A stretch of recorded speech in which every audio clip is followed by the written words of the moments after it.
Hey, it is your buddy, Peace and Harmony, with you here today. Much love going out to all the beautiful, empowered harmonizers. We are zooming in and focusing in on a great viewer question, and that is, narcissist or a psychopath and the misuse of technology. I think that is a great viewer question because really, since the advent of the mobile phone, the iPhone, the Android, all the different, features, it really has given a lot of power to people. Access to information, the information age, the tools and such, the apps, the video chat, the YouTube, Facebook, Instagram, and the Snapchat and the like. So there's a lot of different platforms. And, what, especially I would think in the relationship that this person is talking about, namely is, the misuse of technology in your personal relationship. In other words, between a spouse, when, technology creates a division or a wall or communication between a spouse or between, those who are, engaged to be married or, who are romantic, intimate partners, or seeking, who are in the dating mode, or, even other situations where you might find a narcissist or a psychopath or a misuse of them of technology, in the workplace, for example. So we're, this is all really sort of about in the private arena, in the relationship arena.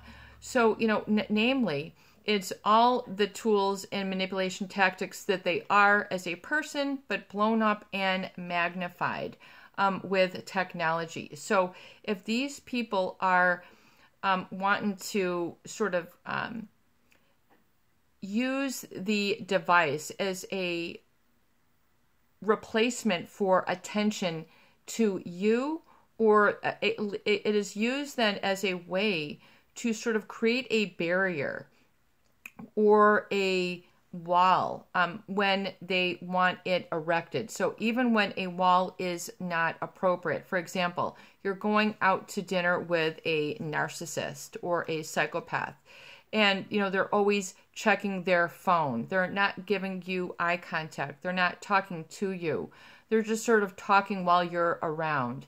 You feel that their phone, they almost have an addiction, or that the phone is more important than you, or, they're on the phone and then having a conversation with you, but then it's divided attention, and then they're doing this and this, and you are really not treated with the presence of having a communication which is based on empathy. So they're able to get off of the hook, out of being accountable, being responsible, having empathy. I would say the phone is just sort of like a trap door that they can jump into. It's just kind of like they just sort of disappear into their phone. It's just kind of like it's a portable basement or a portable attic that they can just hide, if they are this type of person, where then they're pursuing other things that are based on a pathological sense of self-importance and a lack of empathy, which is based on an asymmetry. The asymmetry meaning they feel that they are better than, superior than, better than others, and that others are lacking or deficit or not as good as. So there's this inferiority based on judgment.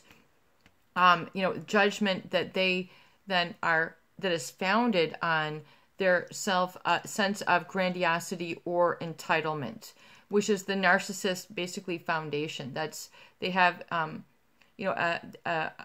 sense that they only need to associate with certain types of people or situations, that other things. So this will then cause them to mistreat others, even with devices. People who then will hide behind their device. They'll send a divorce decree through a text. This has happened. It's shocking. How did you find out, your husband was cheating? Well, this was posted on Facebook, or this was found out or leaked here. So there's all this other sort of, second and third just sort of trap area that the narcissist can then use as leverage over their relationships that they are engaged in, and which then keeps them, again, unaccountable to others. We're talking on an emotional level. And so with the device, not only, I think the term that I'm trying to use it, that I'm sort of just trying to articulate, is that it's used as a way for them to promulgate and perpetuate their sense of pathological self-importance, and then sort of be hurtful towards others.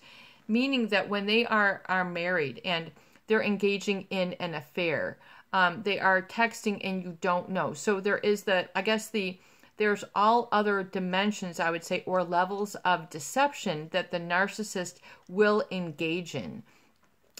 Blocking people, using this as a tool of intimidation. I'm going to block you. Setting up all sorts of different Facebook or accounts where they have a second and third identity, where that they're hiding from people, and you don't know that exists. So there's this sort of lack of transparency. There is not this openness and honesty, which typifies truth or healthy relationships. So it exasperates the issue.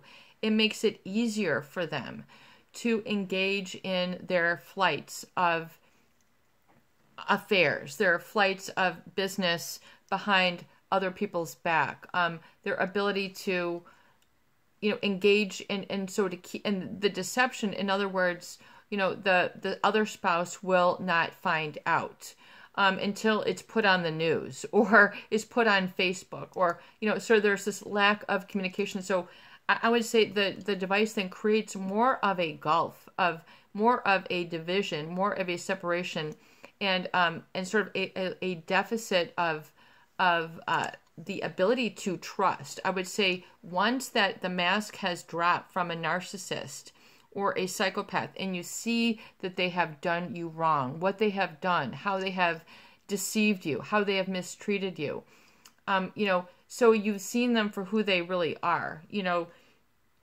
then you will see that they have all these other, infiltrated sort of uses of their technology. So you do a search on their Google search and it comes up if they haven't removed it. So a lot of the narcissists or psychopaths who are in these relationships, they'll constantly be deleting their search history. So people can't find out what, so they misuse the technology, or they use it to further their narcissism or their psychopathy. Just like people can use their device for healing and for wellness and for expansion and really, elevating your intelligence and your awareness and your knowledge. I mean, used to be you wouldn't be able to get, access to this knowledge until you went to school or read a book or went to a university. Now you can, watch this and you can study this and you can get more selective content that is actually that you need and that is based on oftentimes the type of reality or I am that you want to engage in or you want to live in. You don't want the fake news.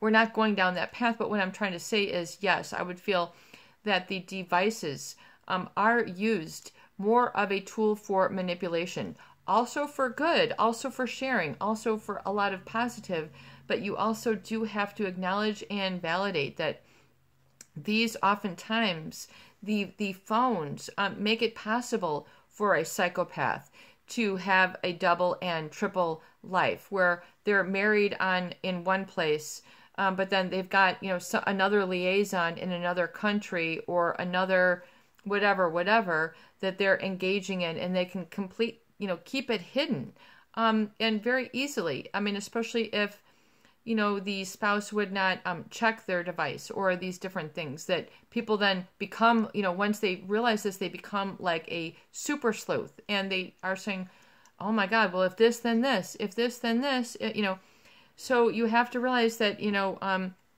oftentimes you have to be more compassionate with yourself and realize that, knowing this to be the case, it's not your fault. You didn't create their narcissism. You didn't create their psychopathy. You didn't create the unfair, playing field. You did not create this. This is not your fault. But yet people who are the target of this are the ones to say, this is my problem. I caused this. I'm the bad guy. I'm the bad girl. And you couldn't be further from the truth. But oftentimes that's what I would say emerging from, and becoming aware of this is what it's about. It's like, wow, well, and use the gauge of your happiness, I would say, as an indicator. Are you, is the device being used for happiness, or is it being used for jealousy? Is it being used for division? Is it being used to, you're being excluded here but included here? So there's oftentimes there can be a lot of this triangulation that is used in other settings that is then used in, as a manipulation tool. In other words, you don't get the reward if I don't text you. So it becomes a reward mechanism. The narcissist won't text you back. The psychopath won't text you back. They'll have a problem with your text. There's something wrong with your picture. So then I would say also then, just like the like button completely revolutionized social media and Facebook and Twitter and the sharing of those things. So just as those have, really been instrumental towards radically changing, how technology is used, it's also radically changed how people relate, especially as it affects, I would say, the narcissist and psychopathic relationship. That whole like button that, the psychopath then can manipulate. Oh, if I just withhold the likes, but give it over here, well, then why aren't I getting the likes? And then it creates more of a self-doubt. So I would say it creates more of an epidemic. I mean, I would say we're on the cusp of this. I mean, what an area, what a great question. But on the cusp of this, I mean, it's, we're dealing with new ground. This is unprecedented. I would say this, the use of this and in these dynamics. So a great question, but yes, you have to realize that oftentimes then if you have been then a victim of this, in other words, the angry texts that, or, the lack of communication. In other words, just obviously, well, I'm communicating over here, but not to you. So it's used as a tool of hurt. It can be used as a tool of hurt as well. So that manipulation tactic of fear, obligation, and guilt. That's a tool that will keep you in a fog. So if your device is keeping you in a fog of fear, obligation, and guilt, that there's, that they're using this as a manipulative tool or tactic. This is what they do. The device becomes an extension of the person. So, it creates, I would say, even more severe consequences on down the road. So, don't play the device games with the narcissist or the psychopath. Just like I have a lot of viewers who, are engaged, their spouses, might go out of town, and then they find, all these different things on their text, or, they're at a meeting, or, they're engaging in this angry text. Where were you?